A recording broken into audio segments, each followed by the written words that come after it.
What if I told you that the money you needed to pay off debt was already in your budget? You're just spending it on the wrong things. That's exactly what I discovered when I got serious about my finances. I was not broke because I didn't make enough money. I was broke because I was spending money on things that was quietly draining my bank account every single month without me even realizing it. Today, I'm sharing the 5 biggest things that I stopped buying to free up enough money to pay off my debt and eventually buy a duplex. And I'm not talking about extreme sacrifices. I'm talking about simple swaps and honest cuts that added up to hundreds of dollars every single month. Before I get into the list, let me give you some context. When I finally sat down and built my first zero-based budget, I was shocked. Not by how little I made, but by how much I was leaking, how many holes I had in my budget. Small purchases here, forgotten subscriptions there, fast food runs that felt harmless in the moment, but were absolutely devastating to my budget over the course of a month. But the moment that I saw my numbers clearly, everything changed. I stopped wondering where my money went and started telling it where to go. These 5 things were the biggest culprits, and cutting them or replacing them with smarter alternatives is what created the margin that I needed to pay off my debt with everything that I had. Proverbs 21:20 says, "The wise have wealth and luxury, but fools spend everything that they get." I had been a fool with my money for long enough. It was time to start to get wise. Number 1. Fast food and takeout. This one hurt to admit. I was spending an embarrassing amount of money on fast food and takeout every single month. And the crazy thing is, it never felt like a lot in the moment. It was just $10 here, $15 there, or a quick run through the drive-thru because we didn't feel like cooking. But when I actually added it up in my budget, I was spending hundreds of dollars on fast food. Hundreds. And that's on food that's not even good for you. I started meal prepping on Sundays. I would spend 1 or 2 hours preparing meals for the rest of the week. And suddenly, I had no reason to hit a drive-thru. Of course, my grocery bill went up slightly, but my overall food spending dropped dramatically. I went from spending $600 at the grocery store and another $600 or $700 a month eating takeout to spending $900 a month at the grocery store. And that difference went straight to my debt. That's a $300 or $400 difference every single month that went straight to my debt.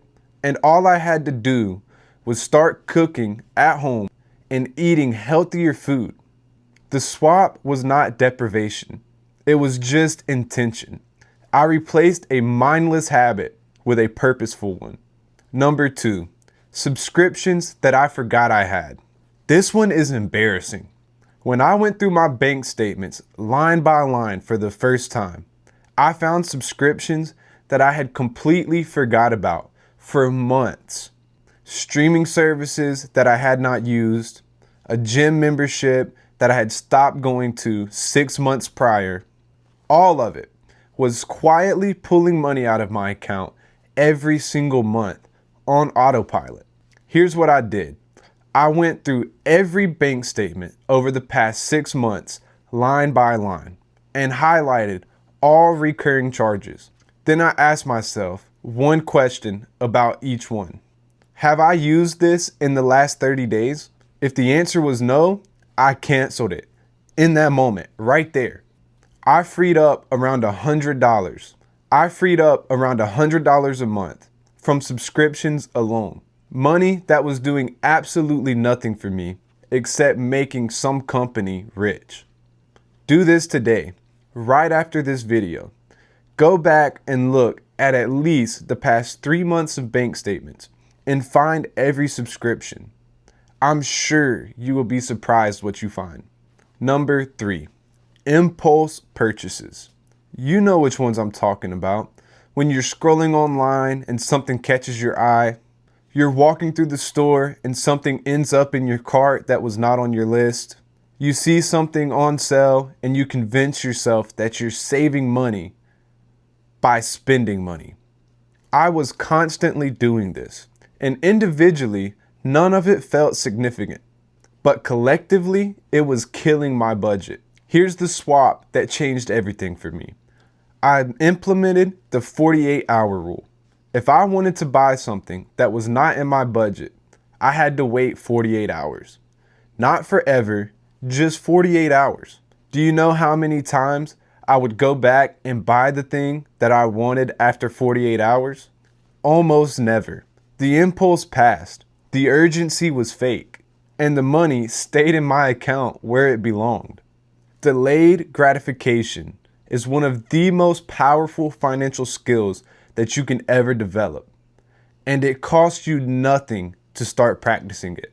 Number 4, name brand everything. I used to have a strong preference for name brand products across the board. Name brand groceries, name brand clothes, name brand household items, as if somehow the logo alone made it worth twice the price. When I got serious about my debt, I started buying the generic and store brand versions of almost everything. Groceries, cleaning supplies, personal care products. The generic versions of most things are made in the same factory as the name brand ones.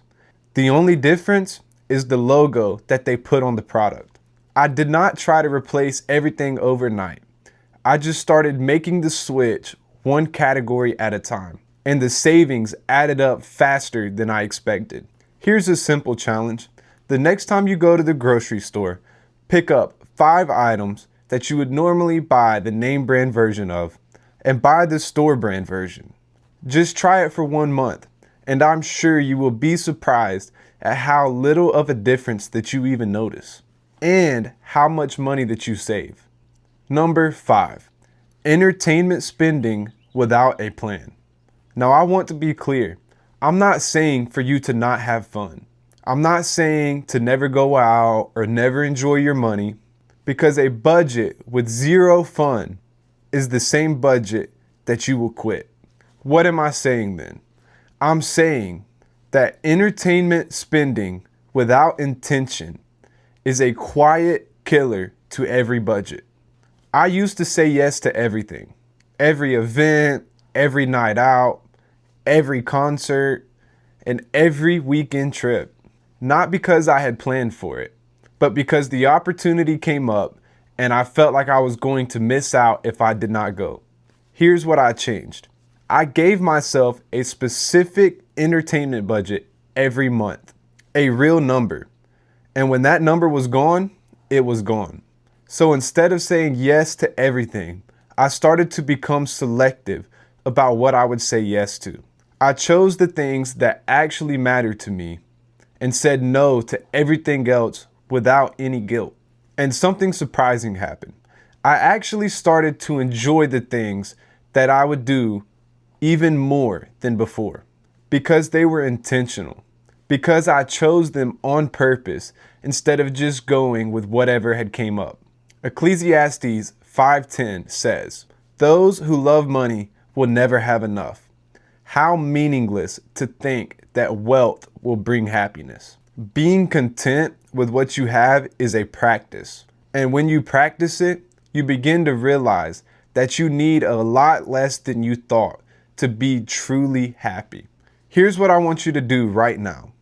Pick up your last 3 months of bank statements. Go through every single transaction and ask yourself, is this spending intentional or is it just a habit? You might be surprised at how much money is already there, just waiting to be redirected towards something that actually matters, toward your debt, towards your savings, and towards your future. That's what I found. And those redirected dollars is what took me from tens of thousands in debt to being debt-free and a duplex owner in 2 short years. It didn't take a raise or a new job. It took honesty, intention, and the willingness to make a few simple changes. You can do this, and I'm going to be here every week to help you get there. If you enjoyed this video or this video helped you, please leave a like and subscribe for weekly videos on finances, faith, and building wealth with purpose.